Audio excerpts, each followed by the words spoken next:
mga papi, ano tayo ngayon, CB500X tayo ngayon. So yung bike kasi natin, iniwan muna natin kay Boss Taba. May mga ipapa-install si Boss Taba, nagpapa-install ng Bic. So may modification kasi hindi kaya dun sa hindi kaya sa bahay niya. So ayan, nag-uwi tayo ng homework. So galing Batasan Hills.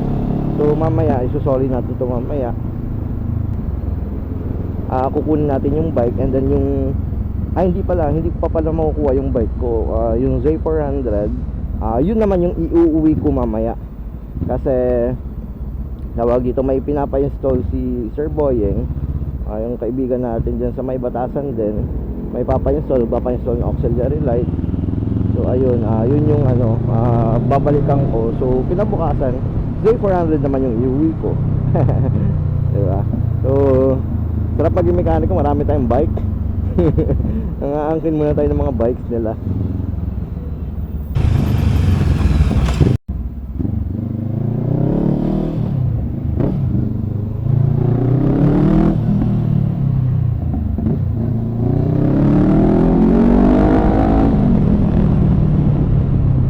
So dahil wala tayong wala tayong bike, puntahan, eto muna yung gamitin natin. Hirangin muna natin yung motor ni Boss Taba papunta Caloocan, kasi may bibili na akong pesa, and then ipapaship ko yung gato ko, kasi hindi ko magagawa yung bracket nito pag wala yung gato ko, dahil dun ko iniipit yan.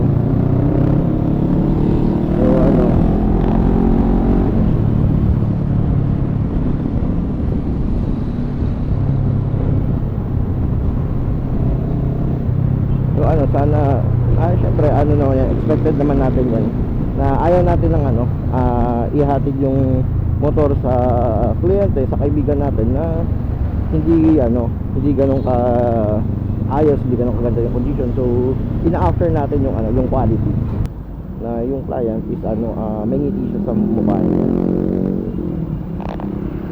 So ayan, soli muna natin yung bike. So nag-enjoy ako na